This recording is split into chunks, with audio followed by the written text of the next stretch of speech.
La nouvelle banque de développement des BRICS dirigée par Dilma Rousseff s'engage à augmenter ses financements monnaie locale pour soutenir les pays du Sud global lors d'un sommet à Kazan. Rousseff a souligné l'importance de réduire la dépendance au dollar et d'adapter les financements aux besoins des pays concernés. Vladimir Poutine a également mis en avant le rôle clé de la NBD dans le financement d'infrastructures, mentionnant que depuis 2018, la banque a financé plus de 100 projets pour 33 milliards de dollars. Actuellement, 22% de prêts de la NBD sont en devise locale avec un objectif d'atteindre 30% d'ici 2026. La NBD, fondée en 2015 par les BRICS, a élargi ses membres en 2021 pour inclure les pays comme le Bangladesh et l'Égypte et envisage d'accueillir d'autres pays du Sud global. Le ministère de la Santé publique du Tchad organise la 10e réunion de la commission genre du projet d'appui au secteur de la santé PAS3, présidée par Moudalbaye Noubnissom Apolline, secrétaire générale du ministère de la Femme. Cette réunion vise à définir le rôle des membres de la commission, suivre les recommandations précédentes et valider les prochaines étapes. Elle souligne l'importance d'intégrer la dimension genre pour garantir un accès équitable aux services de santé, en particulier pour les femmes et les groupes vulnérables. Les participants examineront les résultats des initiatives passées et établiront une feuille de route commune. La réunion inclut des représentants de plusieurs ministères et d'organisations de la société civile.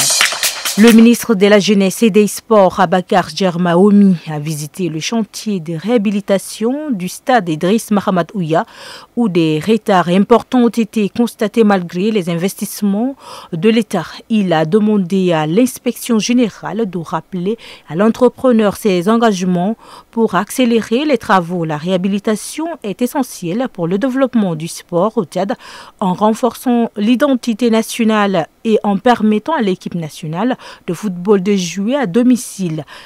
Le ministre a souligné par ailleurs que le sport favorise le développement économique et social et que les succès du projet nécessitent l'engagement de tous les acteurs concernés. La table ronde du projet Suède tenue à N'Djamena du 22 au 24 octobre a abordé des sujets tels que la scolarisation des adolescentes, l'accès à la santé reproductive, l'entrepreneuriat des jeunes filles déscolarisées et la prévention des violences basées sur le genre. Les participants ont recommandé de renforcer la collaboration entre acteurs, de sensibiliser les communautés sur les droits des femmes et de promouvoir la scolarisation des filles. Chefs traditionnels et leaders religieux se sont engagés à soutenir ces initiatives et à respecter la loi interdisant le mariage des enfants. Le ministère de la Femme a souligné l'importance de l'autonomisation des jeunes filles pour la transition démographique avec un accent sur le renforcement des compétences de vie, notamment en santé sexuelle et reproductive.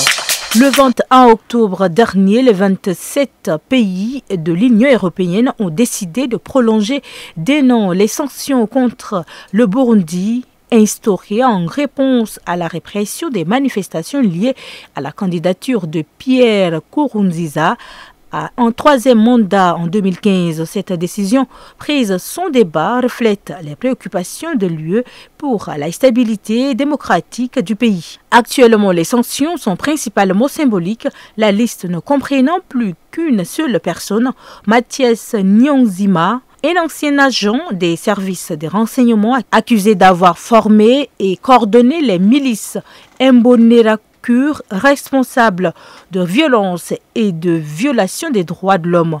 L'UE continue de surveiller la situation et pourrait adapter ses sanctions selon l'évolution sur le terrain.